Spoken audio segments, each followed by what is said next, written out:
दोस्तों, आज के इस वीडियो में मैं आपको बताऊंगा कि कैसे आप किसी भी लैपटॉप या कंप्यूटर की रिपेयरिंग कर सकते हैं। लैपटॉप या कंप्यूटर की रिपेयरिंग कई स्तर पे होती है।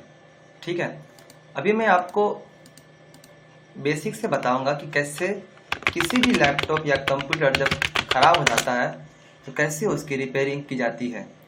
ठीक है, तो आइए सबसे पहले मैं आपको दिखाता हूँ, कुछ फोटो दिखाता हूँ। दोस्तों, यहाँ पर आप देख रहे होंगे कि यहाँ पे यह एक कंप्यूटर है जो मैं आपको स्क्रीन पर दिखा रहा हूँ। यह एक कंप्यूटर है और यह भी एक कंप्यूटर है, लेकिन इसे हम लोग डेस्कटॉप बोलते हैं और इसे हम लोग लैपटॉप बोलते हैं। तो ये दोनों ही डिवाइस जब खराब हो जाता है तो एक जो हमारा जो पूरा कंप्यूटर का सेट होता है यह तकरीबन 40 से 50 हज़ार रुपये का होता है। ऐसे में जब यह खराब हो जाता है तो मार्केट में इसकी रिपेयरिंग करवाई जाती है और एक बार रिपेयरिंग करवाने पर तकरीबन 1000 रुपये से लेकर 1500 रुपया या 2000 से लेकर कई बार तो ये एक कंप्यूटर रिपेयरिंग करवाने के लिए लोग 15 हज़ार रुपये तक का चार्ज लेते हैं और लोग चार्ज देते भी हैं। तो आज का ये वीडियो हमारा यही है कि कैसे मैं आपको ये बता सकूं कि ये कैसे एक लैपटॉप या कंप्यूटर को जब खराब होता है तो उसे कैसे रिपेयरिंग किया जाता है और इसमें कितने कुल स्टेप होते हैं, और ताकि अगर आप भी भविष्य में अगर लैपटॉप रिपेयरिंग का इंजीनियर बनना चाहेंगे तो आप हमारे इस वीडियो से काफ़ी ज़्यादा आपको हेल्प मिलेगी और आप समझ पाइएगा कैसे किसी लैपटॉप या कंप्यूटर को रिपेयर किया जाता है और कैसे इससे पैसे कमाए जाते हैं। ठीक है, तो सबसे पहले मैं आपको यहाँ पे दिखाऊंगा कि कंप्यूटर या लैपटॉप रिपेयरिंग का स्टेप कितने होते हैं। मैं यहाँ पे आपको एक छोटा सा नोट्स भी लिखाऊंगा, कंप्यूटर लैपटॉप रिपेयरिंग स्टेप। ठीक है, तो सबसे पहले आपको अगर मैं इसका स्टेजेस बताऊं, सबसे जो पॉपुलर मतलब कि कंप्यूटर रिपेयरिंग का टेक्निक है यानी कि सॉफ्टवेयर लेवल पर रिपेयरिंग। मैं यहाँ पे आपको हिंदी भी कर देता हूँ ताकि आपको यहाँ पर चीज़ें ज़्यादा अच्छे से समझ में आए। ठीक है, एक मिनट रुक जाइए आप। ये मैं यहाँ पे सॉफ्टवेयर लेवल पर रिपेयरिंग, चलिए मैं इसे इंग्लिश में रखता हूँ, सॉफ्टवेयर लेवल रिपेयरिंग। अब इसके बाद हम पढ़ते हैं कार्ड लेवल रिपेयरिंग। ठीक है, अब देखिए यहाँ पे मैं कहीं ना कहीं जैसे जैसे स्टेप को आगे बढ़ रहा हूँ ना, वैसे वैसे चीज़ें आपको हार्ड होता जाएगा। इसके बाद हम लोग पढ़ेंगे नेटवर्किंग रिपेयरिंग। ये बहुत ही छोटा सा पार्ट है, लेकिन कंप्यूटर और लैपटॉप रिपेयरिंग के फील्ड में ये भी ये टॉपिक का भी नॉलेज होना बहुत ज़्यादा इम्पोर्टेंट है। इसके बाद हम लोग जानेंगे इलेक्ट्रॉनिक लेवल रिपेयरिंग। ठीक है, एक मिनट इसको दिखाते हैं, इलेक्ट्रॉनिक लेवल रिपेयरिंग। और सबसे लास्ट में हम लोग बात करेंगे चिप लेवल रिपेयरिंग। अब यहाँ पर अगर मैं इसको हटाऊं तो ये दोनों दरअसल एक ही पार्ट है और ये दोनों भी दरअसल एक ही पार्ट है। तो मैं इसको यहाँ पे प्लस कर देता हूँ। ये दोनों हम लोग एक ही में पढ़ते हैं, card level plus network repairing. और चिप लेवल रिपेयरिंग जिसमें हम लोग इलेक्ट्रॉनिक लेवल के बारे में जानकारी को जानते हैं, ये हम लोग को अलग से मतलब कि जानना पड़ता है। हम लोग कहने का मतलब कि मैं अगर लैपटॉप रिपेयरिंग इंजीनियर हूँ तो जो भी व्यक्ति जो लैपटॉप रिपेयरिंग इंजीनियर बनना चाहते हैं उन लोगों को ये स्टेप पढ़ना पड़ेगा। यानी कि सबसे पहले उन्हें सॉफ्टवेयर लेवल की रिपेयरिंग जाननी पड़ेगी, उसके बाद उन्हें कार्ड लेवल रिपेयरिंग जानना पड़ेगा और नेटवर्क रिपेयरिंग जानना पड़ेगा, उसके बाद सबसे अंत में उन्हें चिप लेवल रिपेयरिंग जानना पड़ेगा। तो आइए मैं आपको सबसे पहले यहाँ पर दिखाता हूँ कि कैसे कंप्यूटर में रिपेयरिंग की जाती है। अभी यहाँ पे मैं एक फोटो को यहाँ पे जूम करता हूँ। एग्जाम्पल के लिए अगर मैं एक बेसिक कंप्यूटर का मैं यहाँ पे खोलता हूँ तो आमतौर पर ये एक बहुत ही अच्छा इमेज है। मैं आपको ये इमेज खोल कर दिखाता हूँ। जैसा कि आप देख सकते हैं कि ये हमारा जो एक इमेज है, इसमें एक मॉनिटर, एक सीपीयू, एक 2 स्पीकर, एक कीबोर्ड, एक माउस है। तो जो सबसे जो बेसिक रिपेयरिंग होती है, सबसे बेसिक जो रिपेयरिंग होती है उससे हम लोग बोलते हैं hard level repairing, hardware level repairing. और ये काफ़ी आसान होता है। जब कोई इंसान नया कंप्यूटर को असेंबल करता है, यानी जब कोई नया कंप्यूटर को लेता है, तो उससे जो पूरा कंप्यूटर अलग अलग डिवाइस से मिलकर बने होते हैं।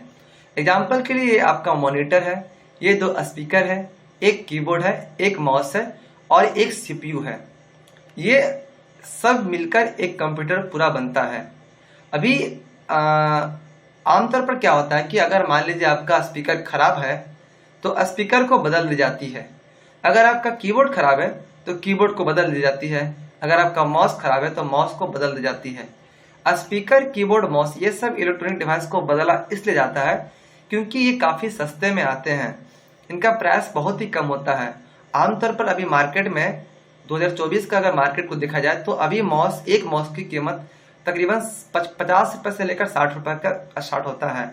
वहीं एक कीबोर्ड आपको 100 रुपये से लेकर 150 रुपये से लेकर 200 रुपये की रेंज में आपको अच्छी खासी कीबोर्ड 1 साल की वारंटी के साथ मिल जाती है। और स्पीकर 200 से 250 रुपया आपका मिल जाता है। ऐसे में इंजीनियर के पास रिपेयरिंग करने के लिए टाइम नहीं होता है, तो कई बार ये सब चीज़ों को सिर्फ बदल दिया जाता है और इस तरह से हमारा कंप्यूटर वर्क करता है। अब हालांकि अगर मॉनिटर अगर किसी व्यक्ति की खराब होती है तो वह टीवी या एलईडी टीवी रिपेयरिंग वाले इंजीनियर के पास जाकर अपना मॉनिटर रिपेयरिंग करवा सकता है। हालांकि हम लोग को ये भी रिपेयरिंग करना आता है और हम लोग इस पे भी हम लोग रिपेयरिंग कर सकते हैं। तो जो मैं आपको प्रोसेस बताऊंगा कैसे इस लेवल तक की रिपेयरिंग की जाती है, आपको वो जानकारी यहाँ पर मिलेगी। तो अभी मैं आपको इतना समझाता हूँ कि ये आप जैसा कि देख रहे हैं कंप्यूटर है जो अलग अलग डिवाइस से मिलकर बने हुए हैं। अगर मैं यहाँ पे आपको ये ओपन करके दिखाता हूँ, जैसा कि आप यहाँ पे देख रहे हैं कि ये एक हमारा जो सीपीयू है।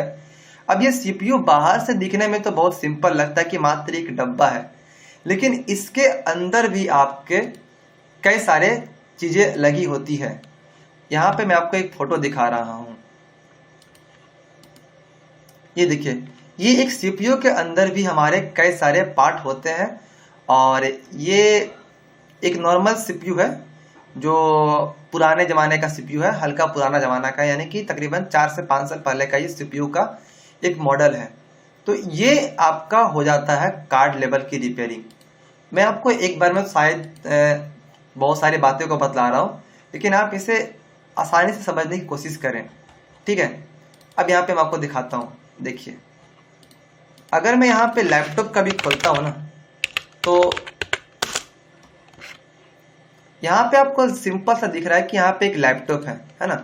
तो ये बहुत ही स्लिम है और इस पे तो इतने मोटे मोटे डिवाइस आपको देखने को नहीं मिल रहे होंगे। तो हमारे मन में ये जरूर बात आएगा कि आखिर ये इस तरह का डिवाइस को कैसे रिपेयरिंग की जाती है, यानी इस तरह का डिवाइस को कैसे हम लोग बना सकते हैं। कंप्यूटर में तो हम लोग ये देख सकते हैं कि अगर हमारा कोई पार्ट काम नहीं करे तो हम उसे बदल सकते हैं। तो आइए सबसे पहले हम यहाँ पे अपने वो वापस डायग्राम पे आ जाते हैं और इसका मदद से हम समझते हैं। तो सबसे पहले जो रिपेयरिंग होती है वो हार्ड लेवल की रिपेयरिंग होती है। और हार्ड लेवल की रिपेयरिंग मुख्य तौर पर हम लोग डेस्कटॉप में ही कर सकते हैं। लैपटॉप में हम लोग हार्ड लेवल की रिपेयरिंग नहीं कर सकते, यानी हार्डवेयर लेवल की रिपेयरिंग नहीं कर सकते हैं। हार्डवेयर लेवल की रिपेयरिंग का मतलब ये होता है कि कंप्यूटर का जो हार्डवेयर से मिलकर एक पूरा कंप्यूटर तैयार होता है, हम लोग एक कुछ माइनर जो सस्ते वाले कंपोनेंट हार्डवेयर होते हैं उनको हम लोग बदल सकते हैं। लेकिन अगर हमारा डेस्कटॉप खराब हो जाए, यानी कि बदल हम लोग सीख सकते हैं, स्पीकर, माउस, कीबोर्ड ये सब को बदल सकते हैं। लेकिन अगर हमारा डेस्कटॉप खराब हो जाए तो डेस्कटॉप पे जो रिपेयरिंग होती है वे कार्ड लेवल की होती है। यानी कि अगर किसी एक मशीन के अंदर उसके अंदर की अगर सामान आपका खराब हो जाए तो अगर आप इस सीपीयू के अंदर भी कई सारे पार्ट को केवल बदल कर आप इसे रिपेयरिंग कर सकते हैं। और वहीं अगर आप यहाँ पर पूरे का पूरा सीपीयू को बदल देते हैं तो वो हार्डवेयर लेवल की रिपेयरिंग हो जाएगी। मतलब कि आप एक डिवाइस ही बदल दिए। यानी कि अगर मैं आपको एक सिंपल सा आसान शब्द में बताऊं तो मान लीजिए हमारा 10,000 का सीपीयू है, 5,000 का मॉनिटर है, 500 का स्पीकर है, 500 का कीबोर्ड है, 500 का माउस है। तो अगर हमारा कीबोर्ड खराब होता तो हम सिर्फ कीबोर्ड बदल देंगे, माउस खराब होता तो माउस बदल देंगे, और स्पीकर खराब होता तो स्पीकर बदल देंगे, मॉनिटर अगर खराब होता तो मॉनिटर बदल देंगे। उसी प्रकार से अगर हमारा कंप्यूटर का ये कैबिनेट खराब हो गया तो कई लोग इस कैबिनेट को भी बदल देते हैं, यानी कि इसके पूरे पार्ट को ही बदल कर एक नया सीपीयू खरीद लेते हैं। तो इस तरह के रिपेयरिंग को हार्डवेयर लेवल की रिपेयरिंग की जाती है, और हार्डवेयर लेवल की रिपेयरिंग सिर्फ और सिर्फ कंप्यूटर में होती है। अब उसके बाद मैं आपको बताता हूं अगला जो हमारा रिपेयरिंग का स्टेप होता है वो होता है सॉफ्टवेयर लेवल की रिपेयरिंग। अब सॉफ्टवेयर लेवल की रिपेयरिंग में हम लोग कंप्यूटर के अंदर जो भी डिजिटल सॉफ्टवेयर का सेटिंग, इंस्टॉलेशन, क्योंकि एक कंप्यूटर सिर्फ फिजिकल या हार्डवेयर से खराब नहीं होता है, बल्कि कई बार हमारे कंप्यूटर में सॉफ्टवेयर का भी दिक्कत हो जाती है। अब अभी मैं आपको अगर यहाँ पे मैं आपको अपना अगर इसमें कंटेंट दिखाऊं कि हम लोग को बेसिक में मतलब कि बेसिक सॉफ्टवेयर में क्या पढ़ना पड़ता है।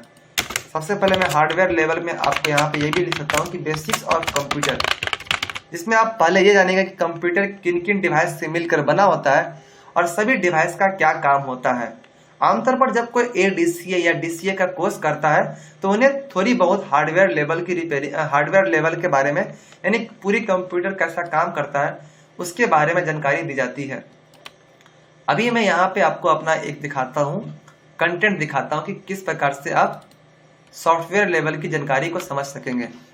तो ये देखिए, ये हमारा एक यहाँ पे नोट्स पे आपको दिखाना चाहूँगा सॉफ्टवेयर का। जी हाँ, ये देखिए मिल गया हमारा। मैं यहाँ पे एक PDF खोला हुआ हूँ। तो आप यहाँ पर जैसे कि आप जानिएगा कि सॉफ्टवेयर हम लोग क्या रिपेयरिंग करते हैं। तो सबसे पहले हम लोग सॉफ्टवेयर में समझते हैं कि सॉफ्टवेयर क्या होता है, कैसे हमारे कंप्यूटर में अलग अलग तरह के सॉफ्टवेयर होते हैं, कैसे हम लोग अपने कंप्यूटर में ऑपरेटिंग सिस्टम को इंस्टॉल करते हैं, ऑपरेटिंग सिस्टम को इंस्टॉल करते वक्त कैसे हम लोग अपने कंप्यूटर को सिक्योर करते हैं, क्योंकि ये सब भी चीज़ें काफ़ी ज़्यादा इंपॉर्टेंट होती है। तो आपको सॉफ्टवेयर की भी जानकारी होनी चाहिए, क्योंकि कई बार कंप्यूटर को आपको फिजिकली रूप से रिपेयर न कर आपको केवल सॉफ्टवेयर की ही रिपेयरिंग करनी होती है, और वही बहुत ज़्यादा हार्ड होता है कई लोगों के लिए, क्योंकि सॉफ्टवेयर की भी रिपेयरिंग में बहुत सारे कॉन्सेप्ट होते हैं। इसमें आप अगर मैं आपको अपना एक कंटेंट दिखाऊं तो इसमें आप कंप्यूटर में अलग अलग एप्लीकेशन या सॉफ्टवेयर होते हैं, कैसे कैसे हम लोग कंप्यूटर की मदद से क्या क्या काम को कर सकते हैं। और एक एग्जांपल में अगर आपको बताऊं कि आप कंप्यूटर में एंड्रॉयड एप्लीकेशन को चला सकते हैं, यहाँ तक कि आप अपने कंप्यूटर में एंड्रॉयड ऑपरेटिंग सिस्टम को इंस्टॉल कर सकते हैं। अब ऑपरेटिंग सिस्टम क्या होता है, कैसे आप कंप्यूटर में कोडिंग कर सकते हैं, कंप्यूटर में क्या क्या एडवांस लेवल की काम होता है, कैसे आप कंप्यूटर में डाटा को चला सकते हैं, ये सब चीज़ें आपको यहाँ पर सॉफ्टवेयर में पढ़ना होता है। तो सॉफ्टवेयर लेवल की अगर आप रिपेयरिंग कर लेते हैं तो भी आपको मार्केट से बहुत ज़्यादा काम आ सकता है। और मतलब कि अगर मैं आपको बताऊं तो 50% का कई बार काम सिर्फ और सिर्फ आपका सॉफ्टवेयर का ही होता है, और सॉफ्टवेयर का ही काम करने का मार्केट में अच्छा खासा चार्ज लिया जाता है, क्योंकि यह भी काम एक ऐसा काम नहीं है जो आसान है, बल्कि इसमें भी काफ़ी एडवांस लेवल की काम करना होता है। अब दोस्तों, अगर आप सॉफ्टवेयर लेवल की रिपेयरिंग जब आप सीख जाइएगा तब हमारा जो अगला पार्ट आता है वो होता है कार्ड लेवल की रिपेयरिंग। अब सॉफ्टवेयर जो लेवल की रिपेयरिंग रहेगी वो आपको लैपटॉप और डेस्कटॉप दोनों में ही करना पड़ेगा, और दोनों में ही 99% चीज़ें लगभग सेम होती है। ठीक है, लैपटॉप में थोड़ी बहुत एक्स्ट्रा चीज़ें आ जाती है और डेस्कटॉप में थोड़ी बहुत वो अलग चीज़ें, दोनों एक दूसरे से थोड़ा बहुत सेटिंग में अलग अंतर होता है। जैसे कि लैपटॉप में बैटरी होती है तो डेस्कटॉप में बैटरी नहीं होती है, लैपटॉप में इंटरनल वाईफाई ब्लूटूथ होती है तो डेस्कटॉप में इंटरनल ब्लूटूथ वाईफाई नहीं होती है। लेकिन इसके बावजूद आप डेस्कटॉप में इंटरनल वाईफाई या इंटरनल ब्लूटूथ इत्यादि को लगा सकते हैं। अब मैं आपको दोस्तों बताता हूं कि ये जब आप सीख जाते हैं तो इसके बाद का पार्ट होता है कार्ड लेवल रिपेयरिंग। अब कार्ड लेवल रिपेयरिंग में आपको मैं जैसा यहाँ पे एक डायग्राम दिखाया हो गया हूँ, अभी अगर कोई व्यक्ति इतना पैसे अफोर्ड कर सकता है कि वो अगर उसका कंप्यूटर खराब हो जाए तो वो उससे कंप्यूटर को मतलब कि उसको हटाकर एक नया कंप्यूटर, एक नया CPU ले आएगा और उसको वो इस्तेमाल करेगा, है ना। तो अगर वो किसी व्यक्ति को बेचेगा भी या फिर कुछ भी करेगा तो वो तो एक हो गया हार्डवेयर लेवल की रिपेयरिंग।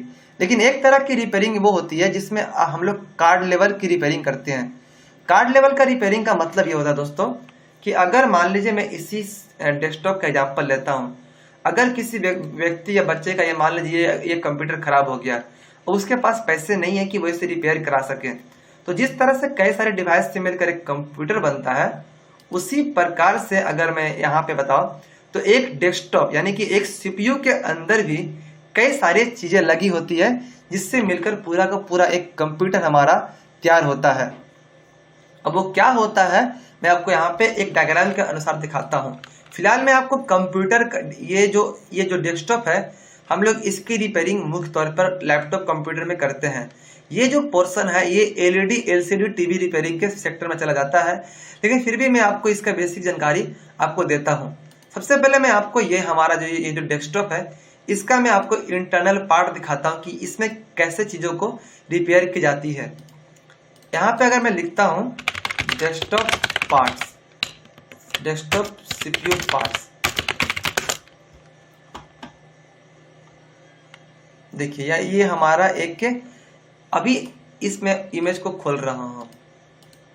ये देखिए ये हमारा एक कंप्यूटर केस के अंदर क्या क्या चीजें रहती है उसका एक बेसिक सा डायग्राम है। जैसा कि आप यहाँ पे देख रहे हैं कि हमारे कंप्यूटर के अंदर एक मदरबोर्ड लगा रहता है, और वो मदरबोर्ड यहाँ पे आप देख सकते हैं, ये हमारा मदरबोर्ड है, ये हमारा मदरबोर्ड है। ये इसमें कई सारे और डिवाइस लगे हुए हैं, जैसे यहाँ पे आप ये फिगर को मैं हटाता हूँ फिलहाल के लिए। और ये देखिए एक हमारा कंप्यूटर में सबसे पहले एक मदरबोर्ड होता है, यहाँ पर भी एक मदरबोर्ड लगा हुआ है, और यहाँ पर लिखा भी हुआ है डॉटर बोर्ड, यानी कि डॉटर बोर्ड यानी कि मदरबोर्ड भी हम इसे मतलब मदरबोर्ड के अंदर एक यहाँ पे स्लॉट लगा हुआ है जिसे डॉटर बोर्ड कहते हैं। इसके बारे में आपको बताता हूँ कि ये होता क्या है। ये भी एक मदरबोर्ड ही है, लेकिन ये डॉटर बोर्ड इसलिए बोला जाता है क्योंकि ये इस पर डिपेंडेंट है, और इसका मेन जो काम है, मेन जो मदरबोर्ड है ये मदरबोर्ड है, तो इसलिए इसे मदरबोर्ड कहा गया है और इसे डॉटर बोर्ड कहा गया है। ठीक है, तो अभी मैं इस फिगर में देखता हूं तो इसके अलावा हमें एक ये सीपीयू मिलती है। दरअसल सीपीयू का मतलब होता है सेंट्रल प्रोसेसिंग यूनिट, लेकिन हमें इसे आम तौर के भाषा में इसे मतलब प्रोसेसर बोलते हैं। और इस कंप्यूटर में भी आप यहाँ पर देखिएगा तो कहीं पर आपका सीपीयू फैन यानी सीपीयू फैन के नीचे आपका सीपीयू लगा हुआ रहता है। ठीक है, उसके बाद हम लोग यहाँ पे देखेंगे पीएसयू यानी कि पावर सप्लाई यूनिट। हर एक कंप्यूटर में आपका एक पावर सप्लाई यूनिट होता है जो इस मदरबोर्ड के कई सारे पार्ट को वोल्टेज देने का काम करता है। ठीक है, अब इसके अलावा यहाँ पे आपको दिख रहा है एक रैम, यानी कि एक या दो रैम। किसी भी कंप्यूटर में दोस्तों एक या दो रैम लगा रहता है, और इसी रैम के वजह से आपका कंप्यूटर में सारा फंक्शन लोड करता है और डाटा की शेयरिंग होती है। साथ में अगर आप यहाँ पे देखेंगे तो एक HDD लगी हुई है। ये हार्ड डिस्क, यहाँ पे देख सकते हैं आप हार्ड डिस्क, ये केज है।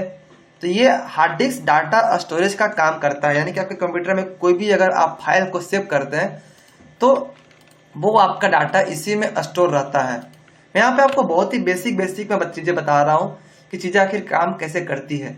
इसका अगर मैं आपको डिटेल में जाने लगूँ तो हर एक पार्ट को बताने में अच्छा खासा आपको जानकारी देने के लिए आपको थोड़ा सा समय लगेगा। ठीक है, अब आप यहाँ पर देख रहे हैं सीपीयू कूलर, यहाँ पर भी आप देख रहे हैं तो यहाँ पे सीपीयू फैन है जो आपके प्रोसेसर को ठंडा रखने का काम करता है। क्योंकि कंप्यूटर में जब काम होता है तो बहुत ज़्यादा हमारा कंप्यूटर का प्रोसेसर हीट करता है, वहाँ पे काफ़ी ज़्यादा इलेक्ट्रिसिटी कंज्यूम होती है, जिससे कि हमारा छोटा सा मशीन सीपीयू बहुत ज़्यादा गर्म होता है, और अगर उसे ठंडा नहीं किया जाए तो वो डैमेज हो सकता है। इसीलिए हम लोग यहाँ पे सीपीयू के ऊपर सीपीयू फैन का इस्तेमाल कर सकते हैं। पहले के अगर कंप्यूटर में बात किया जाए तो एक सीडी रोम हुआ करता था। सीडी रोम कहने का मतलब यहाँ पे मैं आपको एग्जांपल में दिखाता हूँ।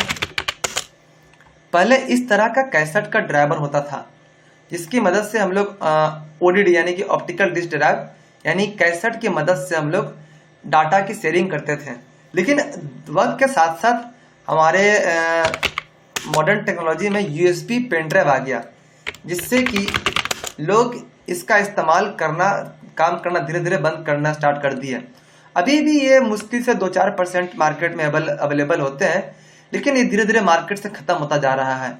इसका कारण यह है दोस्तों कि इसमें जो डाटा को हम लोग स्टोर करके रखते थे तो हमारा डाटा करप्ट होने का बहुत ज़्यादा इसमें चांस रहता था। इसी कारण से हम लोगों ने एक ऐसा टेक्नोलॉजी को इस्तेमाल बनाया। हमारे जो भी इंजीनियर लोग हैं उन्होंने यूएसबी पेन ड्राइव का इस्तेमाल किया, जिससे कि हमारा डाटा करप्ट नहीं होता है और काफ़ी लंबे समय तक हम इसमें डाटा स्टोर कर सकते हैं। और ये काफ़ी अच्छा और मजबूत और सस्ता भी होता है दोस्तों, ठीक है। तो इसलिए अब ये पुराने वाले जो ऑप्टिकल डिस्क ड्राइव यानी कि सीडी रोम का ज़माना था वो धीरे धीरे ख़त्म हो गया। अभी अगर मैं इस पूरे एक डेस्कटॉप का जो अगर कैबिनेट है इसके बारे में बात करूँ तो आप यहाँ पर देख सकते हैं कि एक सीडी रोम हो गया, एक सीपीयू केज हो गया, यानी कि ये जो इसका जो पूरा जो कवर है इसको केज बोलते हैं। हार्ड डिस्क हो गया, फ्लॉपी डिस्क ड्राइव हो गया, जो कि मैंने आपको बताया कैसेट वाला का काम होता है। साथ में आपको यहाँ पर कई सारे डाटा केबल भी मिलते हैं जो अलग अलग पार्ट्स को जोड़ने का काम करता है। इसके अलावा मदरबोर्ड हो गया, और एक हमारे मदरबोर्ड में सीमोज बैटरी लगा हुआ है जो बायोस की बैटरी भी बोला जाता है। साथ में आप यहाँ पे देख रहे हैं डॉटर बोर्ड। अब डॉटर बोर्ड कहने का मतलब कि अगर आप अपने कंप्यूटर में ग्राफिक कार्ड, लाइन कार्ड, ये भी कुछ इम्पोर्टेंट एक अलग से इलेक्ट्रॉनिक मदरबोर्ड होते हैं जिसका इस्तेमाल करके आप कंप्यूटर की परफॉर्मेंस को बूस्ट कर सकते हैं और कई सारे हार्ड काम को कर सकते हैं। तो इन सब काम को करने के लिए हम लोग कंप्यूटर में एक्सपेंशन मदरबोर्ड का इस्तेमाल करते हैं, यानी कि एक्सपेंशन कार्ड को इस्तेमाल करते हैं, जिसे डॉटर मदरबोर्ड भी बोला जा सकता है। साथ में मैंने आपको रैम के बारे में थोड़ा सा जानकारी दिया। इस यहाँ पे आप देख रहे हैं कि इनपुट आउटपुट का यहाँ पे आपको पीछे आपको यूएसबी ढेर सारे कनेक्शन मिलते हैं। यहाँ पे अगर मैं आपको दिखाऊं कि सीपीयू बैक साइड, तो यहाँ पे आपको देखिए, यहाँ पे आपको कई सारे यहाँ पे स्लॉट और पोर्ट मिलते हैं, जिससे कि डाटा का शेयरिंग और इनपुट आउटपुट का हम लोग यहाँ पे अलग अलग काम करते हैं। तो ये बताने का मेरा पर्पस डेस्कटॉप में इसलिए हुआ कि जो हम लोग कार्ड लेवल में जब रिपेयरिंग करते हैं तो हम लोग यही सब चीज़ों के बारे में जानते हैं कि अगर हमारे कंप्यूटर में कोई मशीन खराब है तो कैसे हम लोग पता करेंगे कि कौन सा मशीन को हमें बदलने की ज़रूरत है। अब इसका कहने का मतलब मेरा यह है कि अगर आप एक पूरा डेस्कटॉप को बदलते हैं, एक सीपीयू को बदलते हैं, तो आपको काफ़ी ज़्यादा यहाँ पर खर्च होगी। लेकिन अगर उदाहरण के लिए अगर हमारा ये बैटरी ही खराब हो गया हो और इसके वजह से अगर हमारे कंप्यूटर में प्रॉब्लम हो रही है, तो हम लोग ये सिर्फ बैटरी को ही बदल कर अपने कंप्यूटर के मदरबोर्ड को चालू कर सकते हैं। उसी प्रकार से अगर हमारा सिर्फ और सिर्फ रैम खराब हो गया हो तो हम लोग सिर्फ रैम को ही बदल कर अपने कंप्यूटर को वापस से रिपेयर कर सकते हैं, या इंजीनियर लोग यही करते हैं। या फिर अगर उनका हार्ड डिस्क ही खराब हो गया हो तो पूरा वो सीपीयू ना बदल कर सिर्फ हार्ड डिस्क को यहाँ पे बदल कर उसे अपने कंप्यूटर को चालू कर सकते हैं। तो यहाँ पे इतना आसान नहीं होता है कोई भी एक नए लोगों के लिए कि अगर हमारा कंप्यूटर ढंग से काम नहीं कर रहा है तो प्रॉब्लम सीमोज बैटरी से है या हार्ड डिस्क से है या रैम से है। ये सब चीज़ें को आपको पहले समझना पड़ेगा कि हर एक चीज़ का फंक्शन क्या है, तब फिर आपको यहाँ पे समझ में आएगा कि अब हमारा प्रॉब्लम हार्ड डिस्क से है, रैम से। तो हम लोग कार्ड लेवल में इन्हीं चीज़ों को पढ़ के समझते हैं और फिर हम लोग अपने कंप्यूटर को एक पार्टिकुलर या एक दो पार्टिकुलर पार्ट्स को बदल कर हम लोग इसे रिपेयर करते हैं, ठीक है। साथ में हमें ये भी जानना होता है कि हमारा अगर ये मदरबोर्ड है, अगर हम इसे रिप्लेस करते हैं तो मार्केट से हम लोग कौन सा रैम खरीद कर लाएंगे कि वो रैम एग्जैक्टली इसमें लग जाएगा, क्योंकि हर एक कंप्यूटर में एक दूसरे की पार्ट को हम लोग लगा नहीं सकते हैं, क्योंकि हर एक चीज़ का स्पेसिफिकेशन होता है और वो मैच खाना चाहिए, तभी हमारा कंप्यूटर पूरी तरह से काम कर पाएगा। तो हम लोग कार्ड लेवल में इन्हीं चीज़ को पढ़ते हैं। अब दोस्तों यहाँ पे एक इम्पोर्टेंट बात मैं आपको बता दूं कि हमारा जो अगर सीपीयू का जो पार्ट है ये तो हार्ड है ही, लेकिन अगर मैं यहाँ पे लैपटॉप के अंदर का पार्ट दिखाऊं आपको तो इसका और ज़्यादा हार्ड हो जाता है, क्योंकि एक लैपटॉप को जब हम लोग खोलते हैं तो इसमें चीज़ें बहुत ही बारीकी से और बहुत ही नाजुक से यहाँ पे लगाया हुआ रहता है। ऐसे में हम लोग लैपटॉप के पार्ट्स को बहुत ही सावधानी से बदलना पड़ता है। हमारी एक गलती भी एक पूरे लैपटॉप को डैमेज कर सकती है और उसे परमानेंटली डेड कर सकती है, जिससे कि हमारा अगर एक लैपटॉप 50,000 का 40,000 का हो तो उतना का नुकसान हो सकता है। ऐसे में अगर व्यक्ति को इसकी जानकारी अच्छे से नहीं रहे, प्रैक्टिस अच्छे से नहीं रहे, तो वो नुकसान कर सकता है। तो कार्ड लेवल में हम लोग डेस्कटॉप के साथ साथ लैपटॉप को भी यहाँ पे समझते हैं कि कैसे हम लोग लैपटॉप को रिपेयरिंग करते हैं। अभी मैं आपको एक इमेज खोल के यहाँ पे दिखा रहा हूँ। मैं बाकी सभी इमेज को यहाँ पे काट दे रहा हूँ और सिर्फ मैं यहाँ पे ये पार्ट को लिए रखे हुआ हूँ। जैसा कि यहाँ पे देख रहे हैं आप दोस्तों कि ये अगर आप लैपटॉप को पूरी तरह से खोलिएगा तो ये लैपटॉप खुलकर कुछ इस तरह से हो जाएगा, जैसा कि आपको यहाँ पे फिगर में दिख रहा है। उसी प्रकार से मैं आपको यहाँ पे कुछ और फिगर दिखाता हूँ। तो जब एक लैपटॉप खोला जाता है तो उसके अंदर कुछ इस तरह का कंडीशन रहता है। ऐसे में लैपटॉप को बहुत ही सावधानी से, ये देखिए एक पूरे लैपटॉप को पूरी तरह से खोल दिया गया है और इसके सिर्फ अंदर के पार्ट से, इसका बॉडी को यहाँ पे नहीं रखा गया। अब मैं आपको यहाँ पे ये दिखाता हूँ। तो ये जो लैपटॉप दिख रहा है ना आपको, ये पार्ट्स को आप देखिए यहाँ पे अलग अलग से सारे पार्ट्स को यहाँ पे अलग कर दिए गए हैं, ठीक है, जिसको लैपटॉप स्पेयर पार्ट भी बोला जाता है। अभी डेस्कटॉप में तो बहुत लोग ऐसा होते हैं कि कर लेते हैं, मतलब सीखते वो सीख जाते हैं, लेकिन लैपटॉप में चीजें बहुत ही सावधानी से करनी पड़ती है। तो उसी प्रकार से कार्ड लेवल रिपेयरिंग में भी हम लोग उसमें भी यही काम को करते हैं कि अगर हमारा रैम खराब हो गया तो रैम को बदल देते हैं, अगर हमारा सीपीयू प्रोसेसर खराब हो गया तो प्रोसेसर को बदल देते हैं, चार्जर खराब हो गया तो चार्जर को बदल देते हैं, और उसी प्रकार से अगर हमारा मदरबोर्ड खराब होता है तो मदरबोर्ड को बदल देते हैं। तो ये जो हमारा जो ये कोर्स था, मतलब कि जब हम लोग कार्ड लेवल सीख जाते हैं तो वहां तक हम लोग का रिपेयरिंग हो जाता है और वहां तक हम लोग करते हैं। अभी दोस्तों कार्ड लेवल रिपेयरिंग तो हो जाती है, लेकिन यहाँ पे प्रॉब्लम यहाँ पर ये आती है ना कि लैपटॉप को भी अगर पार्ट्स को आप बदलते हैं या डेस्कटॉप के पार्ट्स को अगर आप बदलते हैं तो इसमें सबसे जो मेन होता है या हार्ड होता है कि आप सारे पार्ट्स को बदल तो दीजिएगा, लेकिन कई बार आपको एक एक पार्ट्स बहुत ही ज़्यादा महंगा आता है। एग्जाम्पल के लिए अगर आपका लैपटॉप है और वो खराब हो जाता है, या अगर आपका डेस्कटॉप है यानी कि अगर आपका कंप्यूटर है बड़ा डब्बा वाला, यानी कि ये अगर आपका डेस्कटॉप खराब हो जाता है तो कई बार तो आप हार्ड डिस्क, रैम, प्रोसेसर, इन सब चीज़ों को बदल दीजिएगा तो काम चल जाएगा। लेकिन हमारे कंप्यूटर के अंदर, लैपटॉप के अंदर एक बहुत ही मेन जो डिवाइस होता है जिसे मदरबोर्ड कहते हैं, और यह सबसे महंगा पार्ट होता है। आमतौर पर लैपटॉप के अंदर अगर डिस्प्ले की भी बात की जाए तो वो भी चेंज होती है। टच पैड, कीबोर्ड, माउस, ये सब कुछ चेंज हो जाती है। स्पीकर भी चेंज हो जाती है, सीपीयू, फैन भी चेंज हो जाती है। लेकिन हमारे लैपटॉप के अंदर या डेस्कटॉप के अंदर ये जो हमारा मदरबोर्ड है, जब ये खराब होता है तो इसे चेंज करने के लिए काफ़ी पैसा लगता है। यानी कि अगर आपका लैपटॉप 50,000 का है तो आपको मदरबोर्ड कम से कम 15 से 20,000 रुपये का आएगा। अगर आपका डेस्कटॉप 15,000 का है तो आपका मदरबोर्ड 5,000 से लेकर 7,000 रुपये के बीच में आपका आएगा।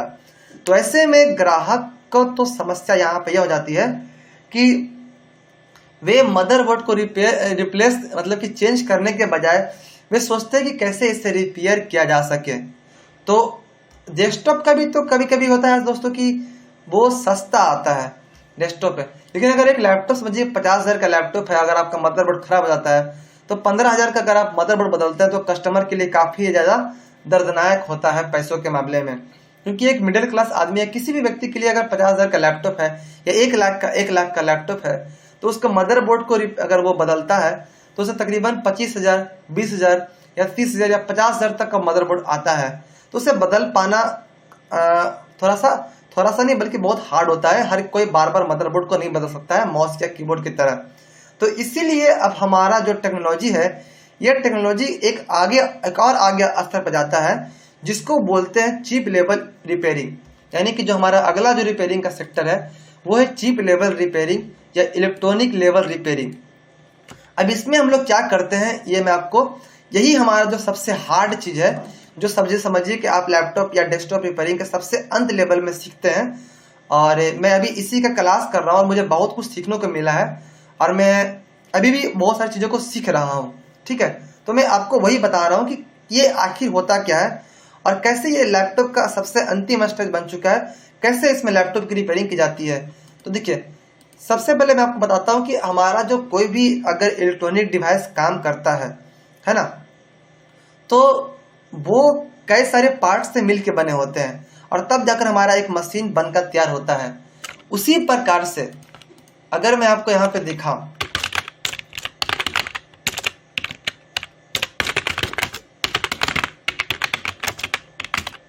मैं आपको यहाँ पे एक डायग्राम दिखा रहा हूँ, ठीक है। तो ये हमारा मदरबोर्ड हो गया।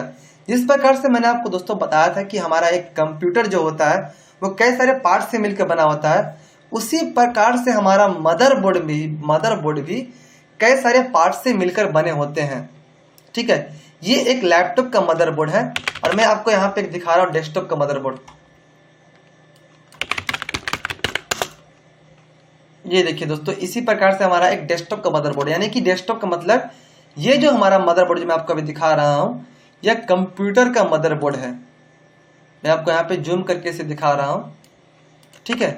ये हमारा एक कंप्यूटर का मदरबोर्ड है और ये हमारा एक लैपटॉप का मदरबोर्ड है। यहाँ पे पिक्चर थोड़ी सी क्लियर नहीं आ रही, तो मैं एक काम करता हूँ, पिक्चर थोड़ा सा क्लियर वाला इमेज यहाँ पे मैं आपको दिखाने की कोशिश करता हूँ, ठीक है। ये इसका पिक्चर क्लियर थोड़ा सा पहले से ठीक ही ठाक है। चलिए, तो अभी जिस प्रकार से एक पूरा का पूरा कंप्यूटर जो होता है वो कई सारे डिवाइस से मिलकर बना होता है, उसी प्रकार से हमारा मदरबोर्ड के अंदर भी कई सारे पार्ट्स लगे होते हैं और हम लोग इसे रिपेयर करते हैं, ठीक है। और कैसे इसकी रिपेयरिंग की जाती है मैं आपको उसके बारे में एक अलग से वीडियो बना के बताऊंगा। फिलहाल मैं आपको यहाँ पे शॉर्ट में थोड़ा सा बता देता हूँ, ठीक है। अभी देखिए, ये जो हमारा एक मदरबोर्ड हो गया, इसके अंदर बहुत सारे इलेक्ट्रॉनिक डिवाइस लगे रहते हैं, इलेक्ट्रॉनिक कंपोनेंट लगे रहते हैं। अब इलेक्ट्रॉनिक कंपोनेंट क्या होते हैं मैं आपको यहाँ पे दिखाता हूँ। थोड़ा सा मैं एक बार में बहुत सारा चीज़ों को ले रहा हूँ, लेकिन आप वीडियो के एक बार देखिए, 2 बार देखिए, 3 बार देखिए, आपको फिर चीज़ें समझ में आ जाएगी। आपको जो पार्ट आपको वहाँ पे हार्ड लगता है, आप वहाँ पे उन चीज़ों को समझिए और फिर आपको वो चीज़ें समझ में आने लगेगी। तो ये देखिए, ये हमारा कई प्रकार का इलेक्ट्रॉनिक कंपोनेंट डिवाइस है। यानी कि अगर एक लैपटॉप का मदरबोर्ड हम आपको दिखाएं तो इसमें कई सारे इलेक्ट्रॉनिक कंपोनेंट लगे हैं। इलेक्ट्रॉनिक कंपोनेंट वो होते हैं जिससे कि छोटे छोटे इलेक्ट्रॉनिक कंपोनेंट होते हैं जो आपका लाइन को सप्लाई को लेकर कई सारे के तरह के काम करता है और कई सारा तरह का वर्क डन करता है इलेक्ट्रॉनिक मशीन के अंदर, ठीक है। तो ये काफी एडवांस लेवल की चीज है जो आपको laptop chip level laptop repairing के अंदर आपको सीखने को मिलती है। और जब कोई व्यक्ति ये चीजों को समझ लेता है कि कैसे इलेक्ट्रॉनिक लेवल पे काम होता है, तो वो व्यक्ति अपने घर का किसी भी प्रकार का कनेक्शन वो कर सकता है, वो टीवी को बना सकता है, वो कोई भी मदरबोर्ड का यानी कि जो मतलब कि कोई भी मशीन को वो काफी हद तक बनाना सीख जाएगा। तो आइए दोस्तों, मैं आपको यहाँ पे बताता हूँ। ये जो आप ये देख रहे हैं ना, ये जो हमारा ये बोर्ड है इसे बोलते हैं पीसीबी, यानी कि प्रिंटेड सर्किट बोर्ड। और इसमें आप देख रहे होंगे कि ये आपके मदरबोर्ड में कई सारे छोटे छोटे चिप और आईसी लगे हुए हैं और ये चिप और आईसी के बगल बगल में कई सारे इलेक्ट्रॉनिक डिवाइस जैसे कि register, capacitor, diode, transistor, MOSFET, IC, chip और मतलब ये सब लगे हुए हैं। साथ में यहाँ पर कई सारे पोर्ट और कनेक्टर भी लगे हुए हैं, जैसे कि आप देख रहे हैं कि यहाँ पे ये सब पोर्ट है, यूएसबी पोर्ट, चार्जर पोर्ट, यहाँ पे आपको कई सारे कनेक्टर मिल रहे हैं। तो ये एक लैपटॉप का मदरबोर्ड है और ये लैपटॉप के अंदर ये लगा होता है और इसी से सारे अपने जो लैपटॉप का जो डिस्प्ले है, कीबोर्ड है, टचपैड है, ये अंदर से जुड़ा हुआ होता है। और वहीं डेस्कटॉप में भी उसी प्रकार से हमारा जो कई सारा चीज होता है, चीजें वही होती है, बस उसका शेप और आकार बदल जाता है और थोड़ा सा उसका काम करने का तरीका बदल जाता है, लेकिन दोनों में ही आपको इलेक्ट्रॉनिक डिवाइसेस मिलती है, जैसे कि रजिस्टर, कैपेसिटर, डायोड, ट्रांजिस्टर, ये सब चीजें आपको यहाँ पर भी अलग अलग पार्ट में मिलेगी। और ये जो हरा वाला जो बोर्ड है इसे बोलते हैं प्रिंटेड सर्किट बोर्ड, यानी कि ये जो मदरबोर्ड है, ये जो बोर्ड है, इसमें कई सारे आपको तार बिछाए हुए हैं और वो सारे तार आपस में कई सारे इलेक्ट्रॉनिक कंपोनेंट से कनेक्टेड है। और ये हमारा पूरा कंप्यूटर का फंक्शन का काम कर रहा है। अब मदरबोर्ड रिपेयरिंग में यही होता है कि अगर हमारा ये वाला पार्ट खराब हो गया तो हमारा पूरा का पूरा मदरबोर्ड काम करना बंद कर जाएगा। अगर हमारा ये वाला पार्ट खराब हो गया तो पूरा का पूरा मदरबोर्ड काम करना बंद कर जाएगा। यहां तक कि अगर मैं आपको एक HD मदरबोर्ड आपको दिखाता हूं, यानी कि थोड़ा सा पिक्चर को मैं आपको और क्लियरिटी और जूम करके दिखाता हूं ताकि चीजें आपको और अच्छे से समझ में आए। ये देखिए यहाँ पे मैं अगर ये बढ़िया से खुल पा रहा है तो अगर ये सब भी अगर इलेक्ट्रॉनिक जो कंपोनेंट है अगर एक भी दो भी खराब हो जाता है, एक भी अगर खराब हो जाता है तो हमारा पूरा का पूरा मदरबोर्ड काम करना बंद कर देगा। और ऐसे में एक इंजीनियर को कैसे इसको रिपेयरिंग करना है वो बहुत ज़्यादा इम्पोर्टेंट होता है। जब भी कोई एक इलेक्ट्रॉनिक कंपोनेंट किसी भी मदरबोर्ड के अंदर खराब हो जाती है तो हम लोग को कई सारे इलेक्ट्रॉनिक डिवाइस मिलते हैं, नॉलेज होता है कि अगर ये चीज़ खराब हुआ है तो कैसे हम लोग उसे जांच करेंगे। तो यहाँ पे मैं आपको शॉर्ट में बता रहा हूँ हम लोग कैसे इसको रिपेयर करते हैं। सबसे पहले तो क्या होता है कि हम लोग एक मल्टीमीटर का इस्तेमाल करते हैं, DC मशीन का इस्तेमाल करते हैं और कई सारे अलग अलग इलेक्ट्रॉनिक डिवाइस का मशीन का इस्तेमाल करते हैं और उससे हम लोग यहाँ पे पार्ट को चेक करते हैं। सबसे मेन काम होता है कि हम लोग ये पता करें कि इस मदरबोर्ड में खराबी क्यों हुई है। अब कई बार खराबी होती है तो सिर्फ और सिर्फ एक इलेक्ट्रॉनिक कंपोनेंट हमारा खराब नहीं होता है, बल्कि कई बार तो एक साथ ही 3-4 इलेक्ट्रॉनिक खराब हो जाता है। हो सके यहाँ पे 1-2 मॉसफेट खराब हो गया हो, हमारा यहाँ पे 1-2 ट्रांजिस्टर खराब हो गया हो, यहाँ पे 1-2 रजिस्टर खराब हो गया हो। तो ऐसे में पूरा का पूरा हम लोग जब तक सारे इलेक्ट्रॉनिक कंपोनेंट को हम लोग सही नहीं करेंगे तब तक हमारा करंट का सप्लाई अच्छे से नहीं बन पाएगा। तो इस चीज को रिपेयरिंग करने के लिए एक स्टेप होता है कि पहले हम लोग इस सेक्शन को चेक करेंगे, इस सेक्शन को चेक करेंगे, इस सेक्शन को चेक करेंगे। तो उसके लिए हम लोग कुछ कुछ इलेक्ट्रॉनिक डिवाइस का इस्तेमाल करते हैं। जैसे कि अगर मैं यहाँ पे सर्च करता हूँ लैपटॉप रिपेयरिंग टूल्स और उसके बारे में आपको थोड़ी बहुत जानकारी दूंगा मैं आपको। आप यहाँ पे देख सकते हैं, सबसे पहले आपको बताता हूँ कि हम लोग सबसे पहले हम लोग इस्तेमाल करते हैं मल्टीमीटर का। ये मल्टीमीटर की मदद से हम लोग जानते हैं कि कौन सा इलेक्ट्रॉनिक कंपोनेंट में लाइन जा रहा है या नहीं जा रहा है। इसके अलावा एक बहुत ही अच्छी मशीन का इस्तेमाल किया जाता है, DC मशीन, ठीक है। और ये DC मशीन लैपटॉप रिपेयरिंग के लिए किया जाता है। एक डिजिटल DC मशीन होती है, इस तरह का DC मशीन होती है। इसकी मदद से हम लोग लैपटॉप में अलग अलग सेक्शन में वोल्टेज देख के देखते हैं कि क्या वहां से वोल्टेज पास हो रहा है कि नहीं हो रहा है और वो किस प्रकार से पास हो रहा है। क्या वो वोल्टेज लेकर ड्रॉप हो रही है, क्या यहाँ पे वोल्टेज सप्लाई हो रही है लेकिन आगे वाले हिस्से में वोल्टेज नहीं बन पा रही है। तो वो सब रास्ता को हम लोग जब तक क्लियर नहीं करेंगे और पूरा एक सिस्टम को पूरी तरह से चालू नहीं करेंगे, पूरा एक रोड को पूरी तरह से चालू उसका आना जाना नहीं लगा रहेगा, वो रास्ता को अगर कोई खराब होगा तो उसे ठीक कर जब तक नहीं करेंगे तब तक हमारा जो लैपटॉप है या डेस्कटॉप का जो मदरबोर्ड है वो बंद रहेगा और हमारा लैपटॉप और कंप्यूटर भी बंद रहेगा। उसी प्रकार से अगर मान लीजिए हमारा एक और जो सबसे महत्वपूर्ण मशीन इस्तेमाल होता है उसे बोलते हैं असेंबली मशीन, ठीक है। अब इसका मदद से हम लोग क्या करते हैं कि अगर हमारा मान लीजिए ये इलेक्ट्रॉनिक कंपोनेंट हमारा ये मदरबोर्ड के अंदर ये वाला खराब हो जाता है।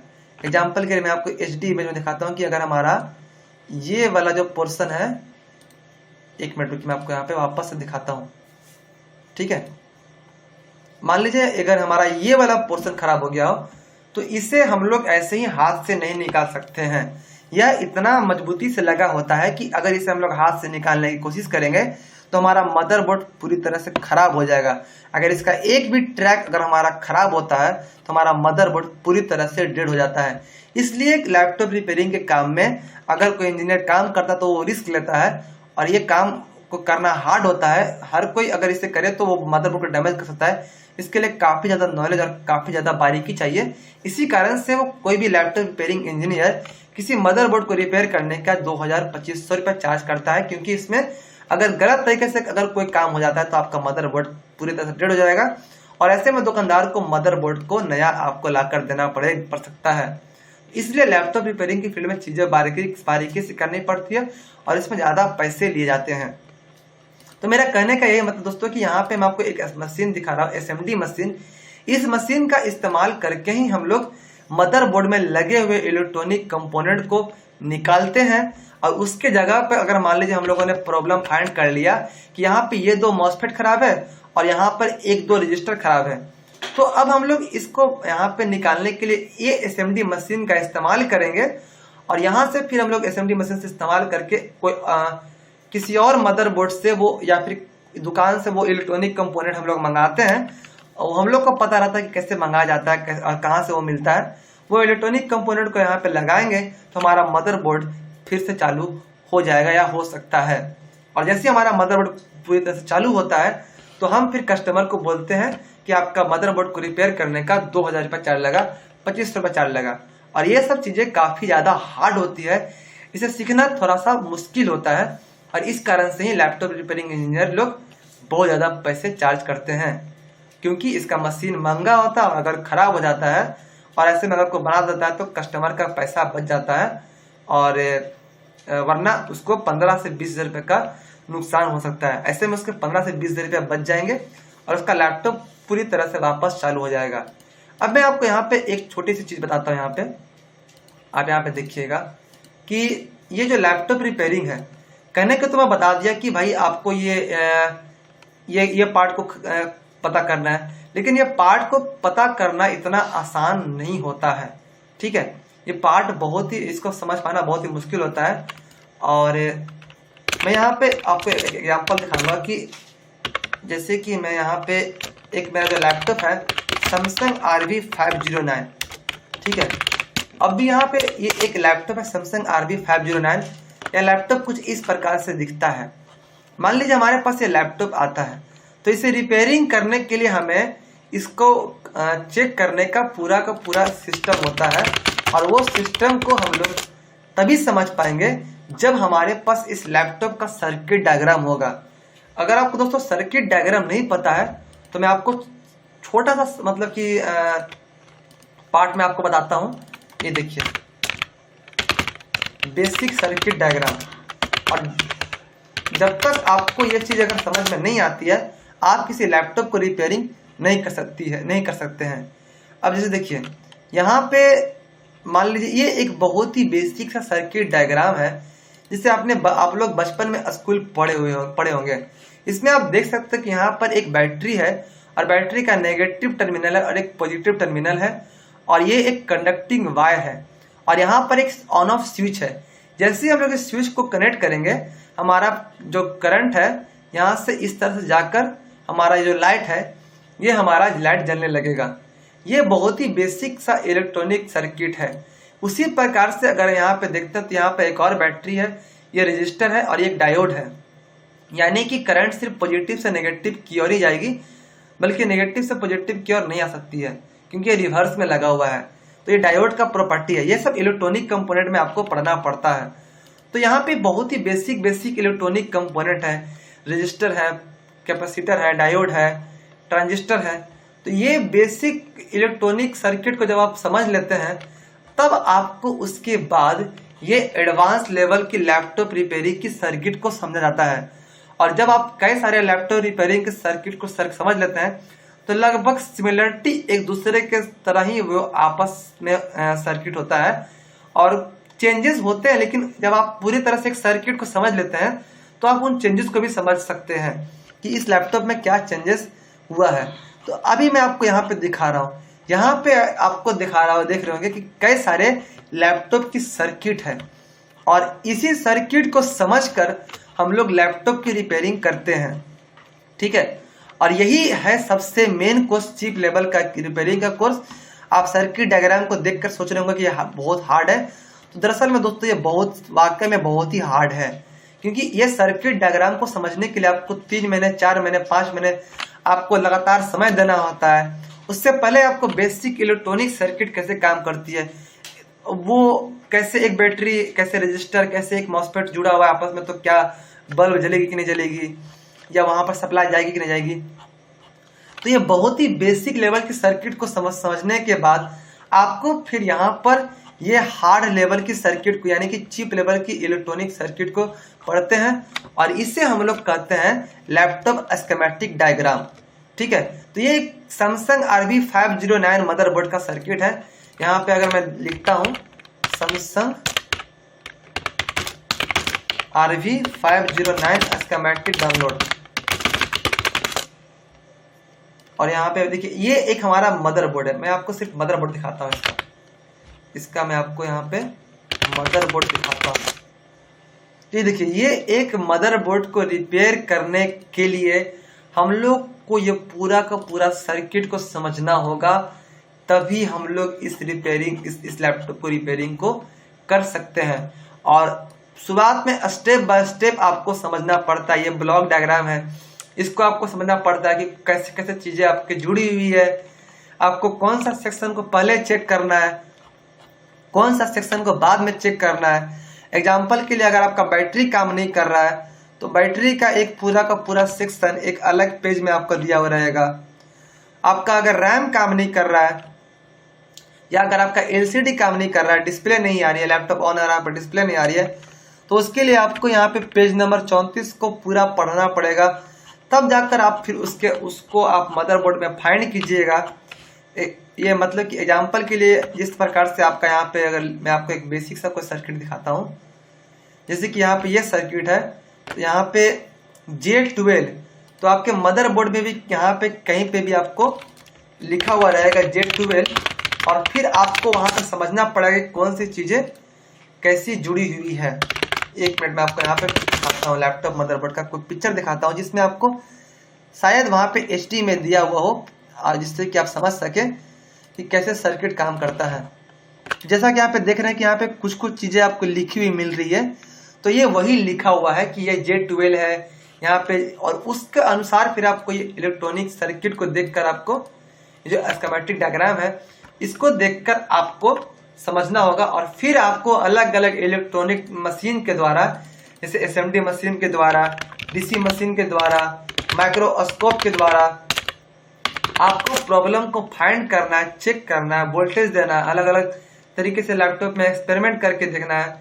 मतलब कि आपको अलग अलग पॉइंट पे वोल्टेज देके देखना है। मदरबोर्ड की माइक्रोस्कोप की मदद से आपको पार्ट को जूम करके देखना है कि कौन सा चीज कहाँ पे लगा हुआ है। इस प्रकार से आप कई सारे वहीं पर अगर आपको मान लीजिए कि अगर आपको कबाड़ना है तो कुछ पेस्ट होती है, आपको जब तक आप इन पेस्ट को मदरबोर्ड में नहीं लगाते हैं तब तक आपका इलेक्ट्रॉनिक कंपोनेंट नहीं निकल पाएगा। उसी प्रकार से अगर आपको मान लीजिए कि बड़े बड़े आपको इलेक्ट्रॉनिक के पोर्ट निकालने हैं, जैसे कि एक मदरबोर्ड में आपको दिखाता हूं कि अगर मान लीजिए आपका मदरबोर्ड यहाँ पे ये वाला सॉकेट खराब हो गया, या आपका अगर ये चिप खराब हो गया, तो आपको बता दो दोस्तों कि ये चिप को भी निकालने के लिए आपको मशीनों का इस्तेमाल करना पड़ेगा। यानी कि लैपटॉप के मदरबोर्ड में आपके पास जितना ज्यादा मशीन रहेगी उतना बेहतर तरीके से आप लैपटॉप की रिपेयरिंग कर पाएंगे, और साथ में उनको साथ साथ आपको ज्ञान का भी होना जरूरी है। तो यहाँ पे अगर आपका मान लीजिए चिप खराब हो गया, तो इन चिप को बदलने के लिए, इन चिप को निकालने के लिए हम लोग लैपटॉप रिपेयरिंग के फील्ड में ये मशीन का इस्तेमाल करते हैं, जिसको BGA मशीन बोला जाता है। तो ये भी आपको सीखना पड़ेगा। ये एक मशीन तकरीबन 2 लाख से लेकर 3 लाख रुपए के बीच में आती है। ये कई बार तो ये मशीन 5 लाख से लेकर 10 लाख रुपए के बीच में भी आती है। तो आपको ये मशीन जब आप एडवांस लेवल की रिपेयरिंग सीख लेते हैं, जब आपके पास इतने सारे मदरबोर्ड आते हैं कि आपका आमतौर पर बहुत ही कम लोग मार्केट में ऐसे होते हैं जो चिप की रिपेयरिंग करते हैं, यानी चिप बदलते हैं, वे सिर्फ इलेक्ट्रॉनिक कंपोनेंट को ही बदलते हैं। तो ऐसे में अगर आप एक्सपर्ट बन जाते हैं, अगर आप 1.5 लाख 2 लाख का अगर आप मशीन लगा लेते हैं, तो आपके पास फिर मदरबोर्ड का कोई भी हिस्सा नहीं बचेगा कि आप उसे रिपेयरिंग नहीं कर सकते हैं, जब तक कि उसे पूरी तरह से फिजिकल डैमेज ना किया गया हो। अगर मदरबोर्ड का कोई पार्ट अगर उसका बोर्ड ही जल जाता है या टूट जाता है, तो ऐसे में मदरबोर्ड की रिपेयरिंग करना असंभव है। और ऐसे वो बहुत ही महंगी मशीनें होती है, करोड़ों रुपए की, अरबों रुपए की मशीनें होती है, जिससे कि मदरबोर्ड को बनाया जाता है। तो वो हमारे बस की बात नहीं है। वो बड़े बड़े जो मैन्युफैक्चरर है, जो मदरबोर्ड की कंपनी है, जो मदरबोर्ड मैन्युफैक्चर करते हैं, वे लोग मदरबोर्ड को मैन्युफैक्चर कर सकते हैं। हम लोग जो इंजीनियर हैं, हम लोग उस मदरबोर्ड को पूरा सर्किट समझकर अगर मदरबोर्ड में कोई भी हिस्सा खराब होता है तो उसे हम लोग रिपेयरिंग कर सकते हैं। तो ये जो हमारा जो पूरा जो मेरा हमारा जो पार्ट है कि कैसे हम लोग स्कीमेटिक इन सर्किट डायग्राम को समझ के यहाँ पर मदरबोर्ड में हम लोग किसी पार्ट को फाइंड करेंगे और उसकी रिपेयरिंग करेंगे। और इसमें आपको पहले तो बेसिक इलेक्ट्रॉनिक समझना पड़ेगा कि बैटरी कैसे काम करती है, रजिस्टर कैसे काम करती है, कैपेसिटर कैसे काम करती है, डायोड कैसे काम करती है। उसके बाद फिर आपको एडवांस लेवल की स्कीमेटिक समझनी पड़ेगी। इन सब को डायग्राम को समझकर आपको समझना पड़ेगा कि करंट यहाँ पे करंट किस किस प्रकार से फ्लो कर रहा है और कैसे कैसे हमारा सारा मदरबोर्ड के सर्किट में करंट पास हो रहा है। ये सब करने के बाद दोस्तों अब मैं यहाँ पर दिखाता हूँ, तब आप यहाँ पर इलेक्ट्रॉनिक चिप लेवल का रिपेयरिंग कर सकेंगे। इसलिए मैंने यहाँ पर चिप लेवल के रिपेयरिंग में मैंने एक वर्ड मेंशन किया, इलेक्ट्रॉनिक लेवल रिपेयरिंग। और सबसे पहले आपको चिप लेवल की रिपेयरिंग करने से पहले आपको इलेक्ट्रॉनिक लेवल की रिपेयरिंग सीखनी पड़ेगी। और बेसिक घर का कनेक्शन, फेज का कनेक्शन, ग्राउंड क्या होता है, अर्थिंग क्या होता है, बैटरी का काम क्या होता है, डायोड का काम क्या होता है, मॉसफेट का काम क्या होता है, कितने प्रकार के लॉजिक गेट होते हैं हमारे मदरबोर्ड में, किस तरह से हमारे मदरबोर्ड में इनपुट आउटपुट काम करता है, कैसे एक पूरा जटिल कनेक्शन लगता है, पैरेलल में कैसे सर्किट सीरीज पैरेलल सीरीज का कॉन्सेप्ट कैसे काम करता है सर्किट में। इन सब चीजों को जब आप समझते हैं बेसिक लेवल पे, तब फिर आपको चिप लेवल की रिपेयरिंग की ओर जाते हैं। और ये सब करने में दोस्तों आपको यहाँ पर समय लगता है। साथ ही दोस्तों मैं आपको यहाँ पे एक बात और बता दूं कि मैंने आपको यहाँ पे एक चीज को नहीं बताया, वो है नेटवर्क रिपेयरिंग। तो मैं सोचा कि आपको इसको लास्ट में बताऊं। तो दोस्तों ये भी एक बहुत ही इंपॉर्टेंट जो हमारा कंप्यूटर रिपेयरिंग के फील्ड में एक बहुत ही महत्वपूर्ण टॉपिक है। अब ये इंपॉर्टेंट क्यों है? अगर आप कॉर्पोरेट सेक्टर में जाते हैं, यानी कि बड़े बड़े कंपनी होती है, बड़े बड़े कॉर्पोरेट सेक्टर होते हैं, बहुत बड़े बड़े इंडस्ट्रीज होते हैं, तो वहां पे आप चाहिएगा तो वहां पे मीटिंग होना और कंप्यूटर का इस्तेमाल होना बहुत ही ज्यादा जरूरी है, लाजमी है। अब क्या होता है कि वहां पे अगर बड़े बड़े कॉर्पोरेट सेक्टर, इंडस्ट्री सेक्टर में जाते हैं, तो मान लीजिए अगर आपको बोल दिया जाए कि आपके उनके पास 50 कंप्यूटर है और आपको उन 50 कंप्यूटर में इंटरनेट लगाना है और उस इंटरनेट कनेक्शन को आपको एक राउटर के मदद से आपको सारे कंप्यूटर में इंटरनेट को भेजना है, तो ये सब जो काम होता है, ये सब नेटवर्किंग की फील्ड में आता है। उसी प्रकार से अगर आपको बोल दिया जाए कि आपको एक कंप्यूटर से 10 कंप्यूटर चलाना है, यानी कि आपको एक मेन कंप्यूटर रहेगा और आपको 10 कंप्यूटर चलाना है, जिसे हम लोग एन कंप्यूटिंग या थिन क्लाइंट कंप्यूटर भी बोलते हैं। इसमें आप दोस्तों ये जो पूरा जो कि आपका एक कंप्यूटर से कैसे आप 10 कंप्यूटर को चला सकते हैं, ये भी आपका नेटवर्क रिपेयरिंग के अंदर ही आता है। और ये भी आपको सीखना बहुत ज़्यादा जरूरी है, क्योंकि अगर आप कॉर्पोरेट सेक्टर में जाते हैं, बहुत सारे ऐसे स्कूल हैं जो अभी भी मतलब कि अभी एन कंप्यूटिंग का इस्तेमाल करते हैं। ये इसलिए करते हैं दोस्तों क्योंकि किसी भी व्यक्ति के लिए इन्वर्टर और बैटरी लगा पाना बहुत ज़्यादा खर्चे वाली बात होती है। ऐसे में कोई भी व्यक्ति एक कंप्यूटर से 10 कंप्यूटर की कनेक्शन कर सकता है। साथ में इसमें आप ये भी जानते हैं कि कैसे हम लोग कई सारे कंप्यूटर को आपस में जोड़कर, यानी कि लाइन वायर के तरफ से जोड़कर, नेटवर्क के थ्रू जोड़कर कैसे हम लोग डाटा की शेयरिंग कर सकते हैं। साथ ही हम लोग इसमें यह भी सीखते हैं कि कैसे हम लोग एक कंप्यूटर को एक मतलब कई सारे प्रिंटर को एक कंप्यूटर में हम लोग चला सकते हैं, या फिर कैसे हम लोग अलग अलग कंप्यूटर में अलग अलग प्रिंटर को सारे का कनेक्शन को कॉमन बना सकते हैं कि इस वाले भी कंप्यूटर से वो प्रिंटर चले और वो उस वाले भी कंप्यूटर से, दूसरे कंप्यूटर से भी प्रिंटर चले। तो ये चीजें हम लोग नेटवर्क रिपेयरिंग के बारे में हम लोग जानते हैं दोस्तों। तो यही एक मतलब कि जब आप इन सब चीजों को इतना तक हद तक सीख लेते हैं, तो आप लैपटॉप रिपेयरिंग के फील्ड में बहुत ज्यादा एक्सपर्ट बन जाते हैं। और डेस्कटॉप रिपेयरिंग और लैपटॉप रिपेयरिंग दोनों, यानी कंप्यूटर या लैपटॉप रिपेयरिंग की फील्ड में आप एक्सपर्ट बन जाते हैं दोस्तों। तो हम लोग यही चीज को मतलब कि आपको जैसा बताया कि मैंने कि लैपटॉप रिपेयरिंग क्या होता है, हम लोग इसी चीज को कोशिश करेंगे दोस्तों अपने चैनल पर कि आपको कंप्लीट लैपटॉप रिपेयरिंग का जो ये पूरा जो कंटेंट है हम आपको फ्री में पढ़ाएं। आमतौर पर अगर मैं आपको इसका अगर खर्च की बात करूं, तो ये जो पूरा लैपटॉप का रिपेयरिंग है, ये आपको तकरीबन मार्केट में, यानी कि अगर आप किसी इंस्टीट्यूट से आप करना चाहें तो बिल्कुल करें, मैं आपको बिल्कुल सलाह दूंगा कि आप इंस्टीट्यूट से करें, लेकिन उसमें आपको तकरीबन 30,000 रुपये का खर्च आएगा और साथ में आपका हर महीना रहने का और खाने पीने का भी खर्च आ सकता है दोस्तों। तो इसमें आपको कम से कम 4 से 5 महीने आपको समय देने पड़ते हैं, तब जाकर आपको यहाँ पे एक अच्छे खासे लेवल पर लैपटॉप रिपेयरिंग की नॉलेज होती है, ठीक है। और जब आप इतने एक्सपर्ट बन जाते हैं तब फिर यहाँ पर लैपटॉप रिपेयरिंग का सबसे अगर सबका मैं बाप बोलूँ तो वो आता है दोस्तों मैकबुक। यानी कि अगर आप लैपटॉप को अच्छे तरीके से सीख लेते हैं तब आप 1 साल बाद 2 साल बाद आप इस वाले सर्किट पे, क्योंकि ये जो इसका जो मदरबोर्ड है, यानी कि अगर आप विंडोज बेस्ड मदरबोर्ड को रिपेयर करना सीख जाते हैं तब फिर आपको यहाँ पर लैपटॉप यानी कि एप्पल या मैकबुक की रिपेयरिंग आप स्टार्ट करना सीख सकते हैं। अब मार्केट में अगर बात करूं तो इसे सिखाने का भी अलग से चार्ज लिया जाता है, जो कि तकरीबन आपको 60,000 रुपया का खर्च आता है।